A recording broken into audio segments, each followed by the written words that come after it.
What's up, world? I'm Azura Zainal, and welcome to the Dynamic Show, talk show, of course, brought to you by Heriot-Watt University, Malaysia. I'm Azura Zainal, and I hope everyone is safe and healthy and are practicing good hygiene. Now, as much as we would like to say that business is back as usual, unfortunately, it is not. But after slightly more than 3 months, we are seeing a lot of industries are slowly opening back up. But it is slightly different story for the Malaysian higher education. However, where we see a lot of face-to-face programs and lessons could not be held until the end of the year. And of course, this is being played out across the globe. And today we have a very special guest who I know I'm very excited to talk to because I'm sure a lot of parents, educators, and of course, students would like to know his thoughts on how the higher education landscape has been adapting to the situation right now and its future post COVID-19. So, ladies and gentlemen, please give a warm welcome to the one and only Professor Mushtak Al-Atabi, Provost and CEO of Heriot-Watt University, Malaysia. Woo! Thank you very much, Azura. That was very welcome. Thank you. You're most welcome. I know you're a very busy man. Thank you so much for taking the time to be here with us. And I know you've also been looking out for what kind of wardrobe you should be wearing for this show. Well, I have to tell you right now, you look very handsome, very good, and the color option is excellent. So thank you for that. How are you, Thank you for having me. You are very encouraging. Thanks. So how are you? I mean, before we start on the real topic, how are you and the family and everything now with having to get used to the new norm with the pandemic, COVID-19?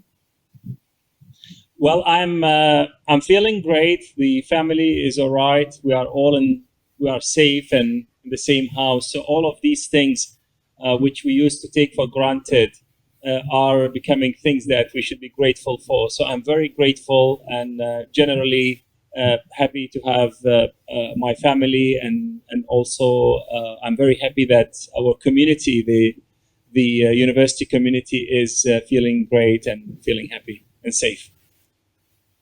Good and wonderful to know that. All right, now, Professor, moving on to the topic that we're going to be talking about, which is the higher education here in Malaysia and its landscape. You know, being in the sector itself, do you see any differences of impact through COVID-19 at Heriot-Watt University, Malaysia in particular? What new challenges have arisen from this situation? Or is it something that you've kind of been doing beforehand, or has it been something different? You see, very, very good question, Azura. You see, the essence of our existence as human being is the value that we can bring to any encounter that we have. The same thing for organizations and even for nations as well. So we need to see what value are we adding and how are we delivering this value to the other individual or other person, or in the case of our students, to our community of students and also to their parents as well as to our staff. So in the past, we have always been, as an education system, based on the fact that we have a face-to-face relationship with the students. We have a campus, a very beautiful campus, and people do come there and then they interact and they learn and they grow. And what has happened when we lost that asset, the campus, people can't go to the campus yet, then we need to find a way to deliver the value. So the options that we were to have, shall we try to make a digital copy of our existing value, or shall we think of something that we call digital first? So we do the value, or we realize and deliver the value in a way that is independent of the campus. And our choice was to actually go for a digital first option. So we started working on reimagining our programs, and we think of what would be the way that when we deliver this program digitally, it would be different, maybe even better than face-to-face. I'm pushing things here, really, I'm stretching them. So instead of like trying to record the lecture where an academic staff would stand in the middle of the classroom and delivers, we said, how do students learn in a digital kind of environment? So what we did, we created a challenge-based programs in which students get to learn the knowledge digitally, perform some activities digitally as well, do some exercises to test that they have learned this knowledge and reflect over that knowledge.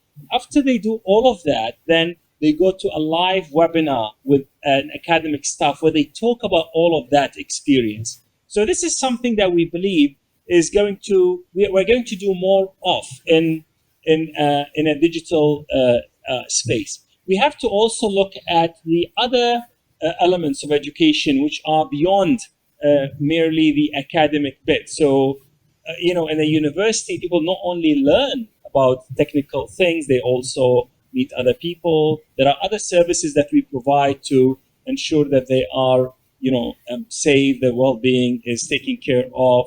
So things like we used to have yoga classes and other activities on campus, and now all of that has to somehow move in a digital space whereby it's limited to a certain time. People can do it at their own pace and do it in the way that they wanted to do.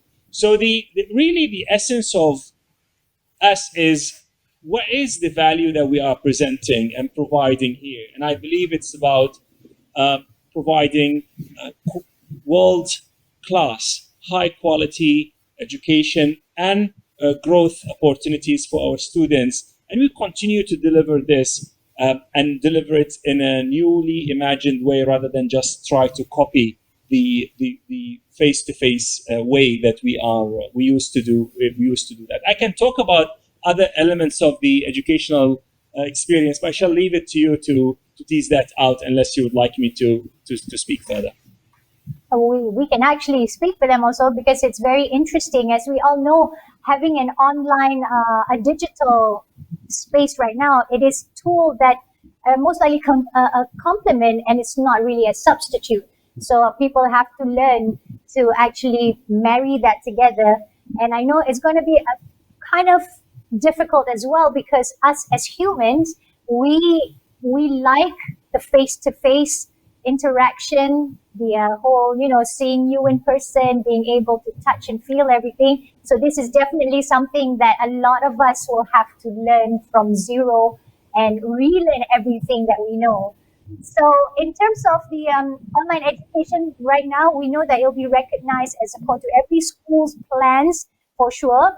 And this will definitely build the resilience in the academic, as for the academic continuity as well. So Professor, coming up to the next question, of course, has there been a shift towards online learning platforms to ensure this continuity? And what are the pros and cons that you see from this? Having students to, we can kind of say that having to learn by yourself, sometimes we do have that little moment where we go like, okay, I'm not going to do so much at this particular time, or I'm going to probably just spend 20 minutes and do other things for the next 2 hours. So how can we actually encourage students to have that discipline in order to excel and be a good student post university? We always have a choice. People do have a choice, and that situation that you have just raised. Always people ask me when the students are in a classroom, then you are as an academic in control. But when they are doing things online, how do you control them? I would actually question that in the first place. So you could be in a classroom, you could be having some earphones and maybe listening to something else, and not really being engaged with me as a person who's teaching you. And at the same time, if we were to design highly immersive, very well structured learning blocks and learning episodes online, maybe then you will be more inclined as a student to actually participate.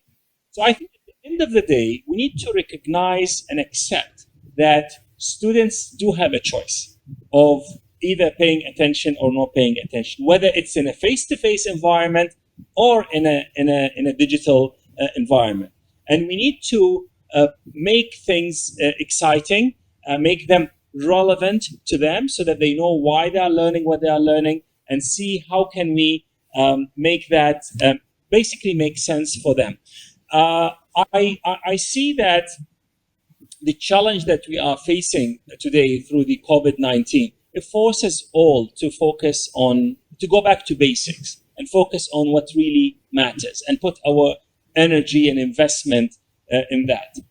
One area that really close to my heart is the innovation that we were forced to do in a very, very short period of time.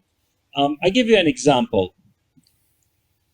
Whenever you think of an educational process, you see someone learning, and then after they learn, so we teach, they learn, hopefully, and then we give them an exam. Now, the notion of examination is now impossible. You can't just put hundreds of people in a room and then you give them the same exam paper. So a few things happen. First, universities around the world were forced to trust with the exam paper. They paper with them for 24 hours, and they trust that they will do the right thing, and then they ship this back by email to the university. So that's one step. The other thing is, we are really now thinking, do we need an exam to test that Azura have learned that content? And I think maybe we don't. And imagine that when we go back post-COVID, when everything is hopefully has recovered and the virus has disappeared, or we found the vaccine, the question to us is, should we go back to put our students in a room to do an exam, or should we do the assessment differently? So a university like ours, where we have all professional courses, engineering, accountancy, actuarial science, management, psychology, and the rest of it, how about getting the industry to be part of the assessment at each and every step? How about actually how are we building these professionals, and we get other people to help us assess that? I'm a mechanical engineer myself, and we do design things. We design, let's say, heat exchangers. And you could put me in a room and you ask me to design a heat exchanger. But imagine if my role would become not only to design the heat exchanger, but to work with someone from the industry to choose the right material and eventually be able to sell the heat exchanger to a customer who will be using it into their factory and to find the return on that investment. Wouldn't that be even closer to what I do in the industry when I graduate as an engineer?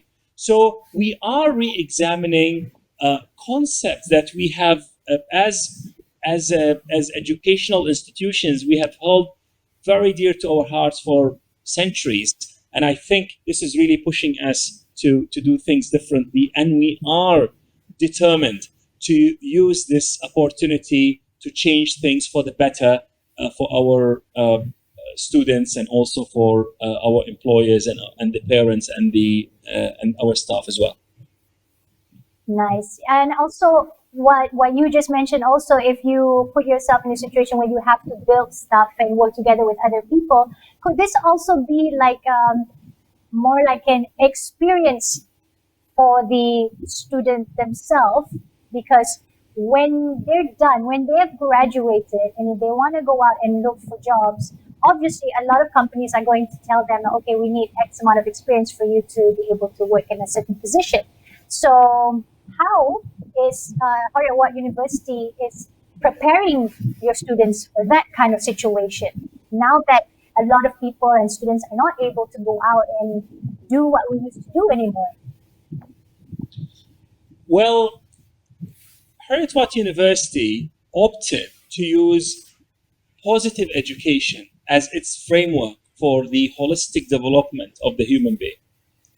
And under a positive education, the university claims responsibility not only for the building of the technical capabilities of its students, but also for helping them to build character, to build resilience, and also to stay positive, productive, and happy.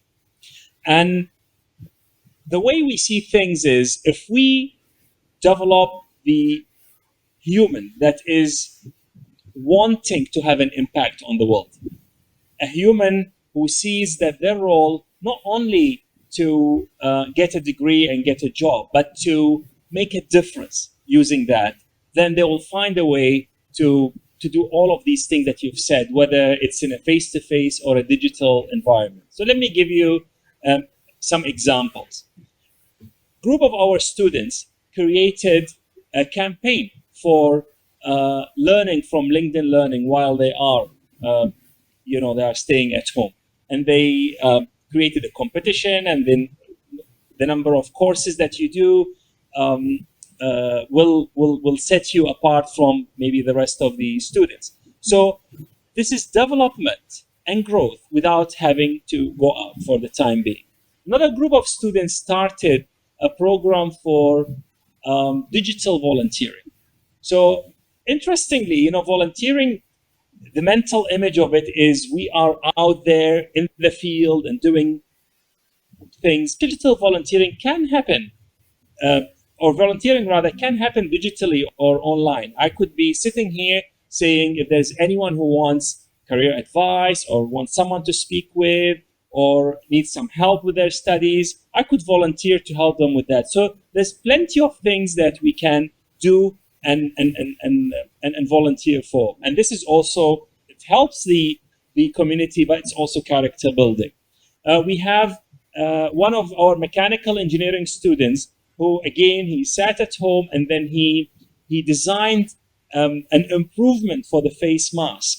And he 3D printed it using his own machine, and then he provided that for free for thousands of our frontliners. So I think I personally believe in the human creativity, in the human potential, in the human capability to make a difference, regardless whether it's face-to-face or digital. The key thing is, do we know why we are doing this? Do we have that deep sense of meaning and that yearning to have a positive impact on the world? And that's really the essence of positive education that we feel that it now during this lockdown time, it's becoming even more important and more needed.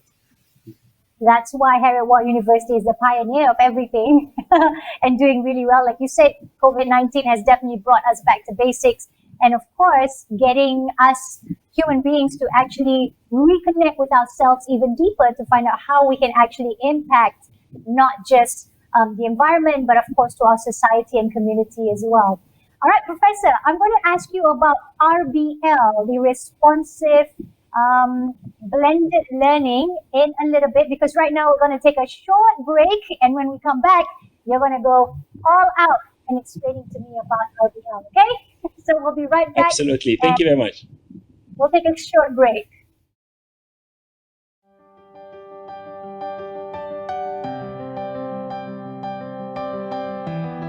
I chose to do an MBA basically for one reason. I wanted to understand the business side of things, how things are run. The structure is very good. I particularly like the format in which it's presented. The classes are held on the weekends, which is fantastic. It's a tried and tested MBA. It feels like it's a partnership. It's not a download. I'm very impressed with the practicing and flying faculties. They have practical experience, they're able to share their point of view and guide us towards the right direction. It's a beautiful state-of-the-art campus that we have. I think the view is very nice, the landscape is very relaxing. It really helps you to concentrate and to go through your studies in a much easier way. The overall ambience is very inspiring for students wanting to go through this MBA program. I fell in love the first time I came here, thinking about the quality of the education, the faculty, and the campus itself. So I was like, this is it. This is the place I'm going to do my MBA. The best way for a prospect to get in touch with us would be to go to the EBS website, and all the details are there, and we would love to hear from them.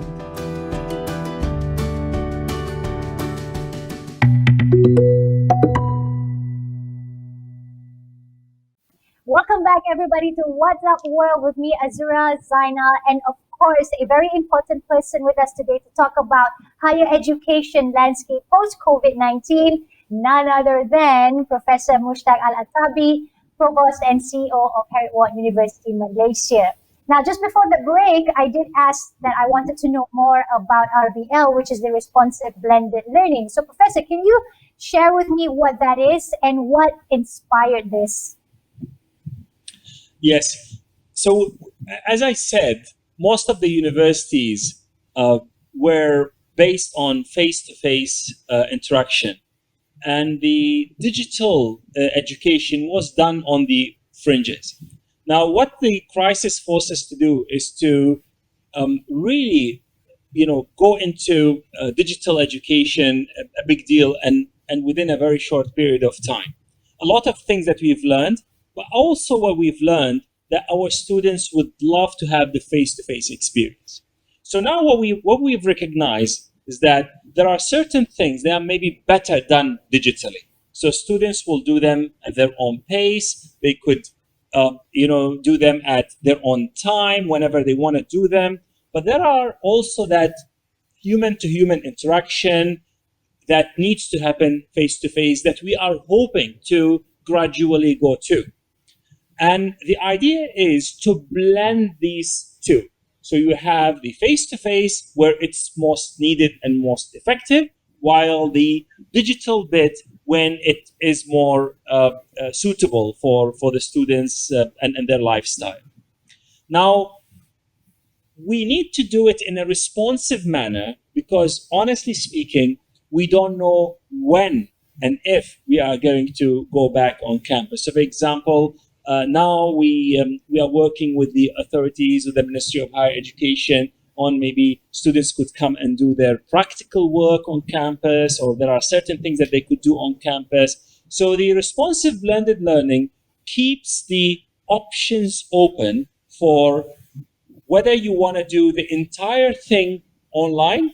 We will enable that, and that will be very helpful and useful for international students who are unable to travel into the country, or maybe even outstation students who might not be able to travel to Putrajaya.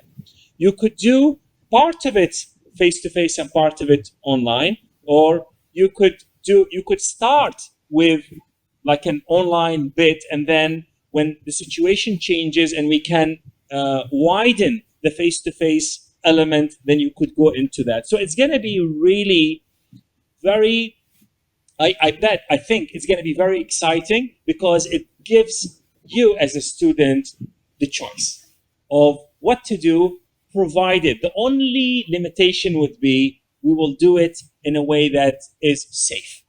So imagine if, for example, we discover a vaccine or virus just disappears and we can open the campus fully.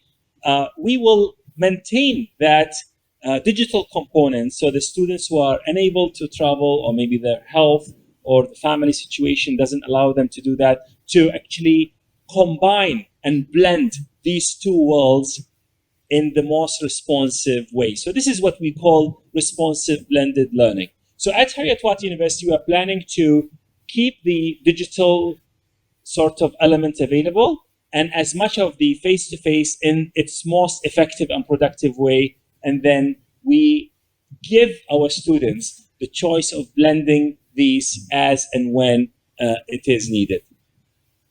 Sounds very interesting and fun. Like you said, at the end of the day, everybody has a choice. So whether you want to do it, how you want to do it, it's totally up to you.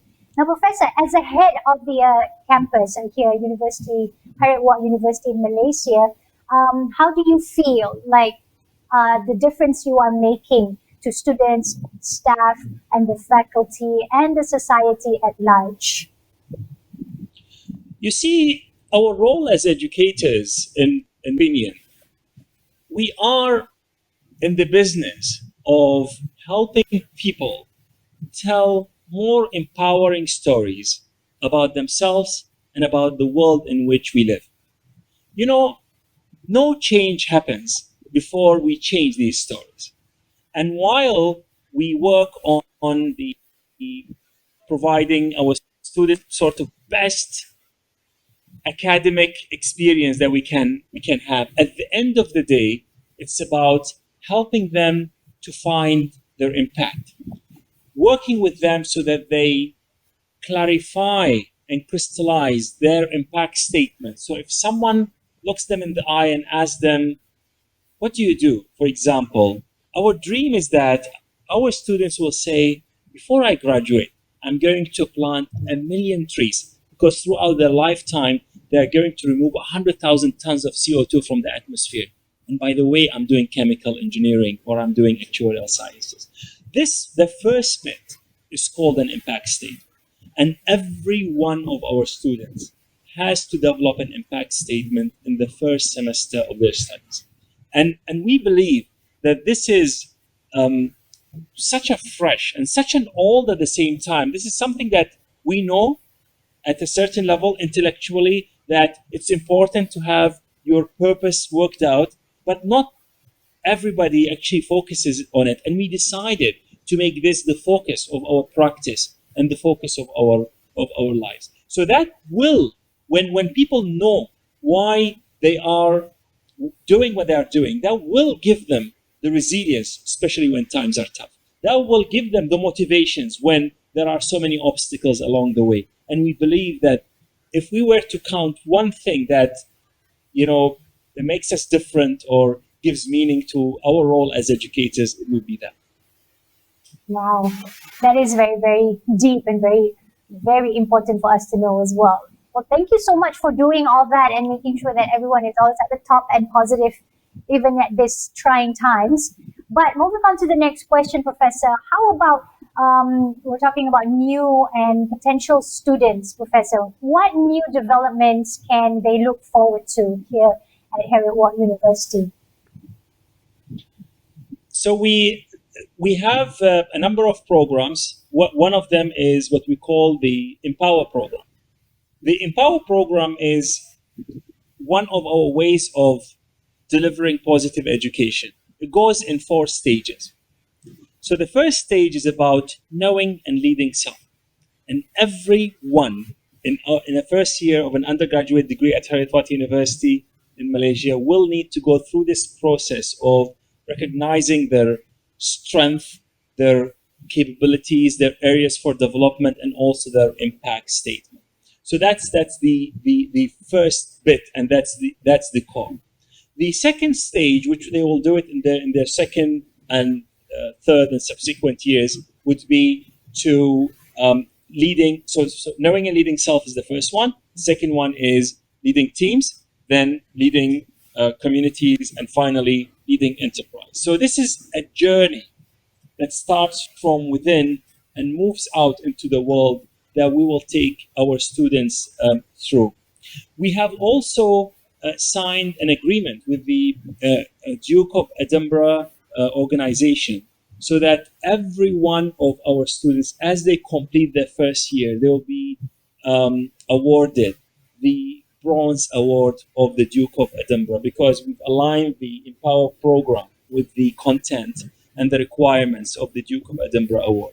And this is something that we are very excited about it, because this is the first time it has ever been done anywhere in the world, but also because the Duke of Edinburgh Award is a globally recognized youth development platform. Our promise is that we will believe in you and the impact that you can have on the world, and we will work to realize your purpose. We believe that the qualities that you bring, the magic that you have, are things that the world needs. And this is what we live for. That's so inspiring. You just made me want to go back and learn again. But this time I want to go to Heriot-Watt University. No wonder you're the CEO and the Provost of Heriot-Watt University, Malaysia. Now, before I release you, I let you go, I just want to ask you one more question. Basically, maybe an advice that you have for the students who are currently maybe having a bit of a problem, trying to, motivate themselves to be good at what they're doing and to graduate, and of course to parents as well. A general advice that you'd like to give to them.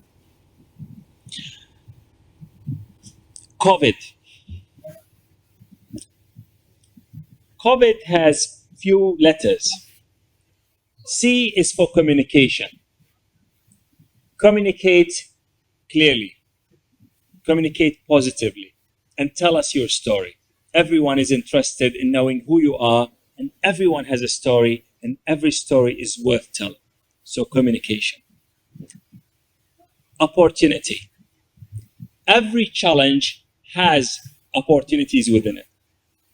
Speak the opportunity, think the opportunity, eat, drink, sleep, wake up, thinking of what are the opportunities that this situation would bring to yourself, to your family, and beyond. V is for vision. Have a vision for the world. How do you see the world changing?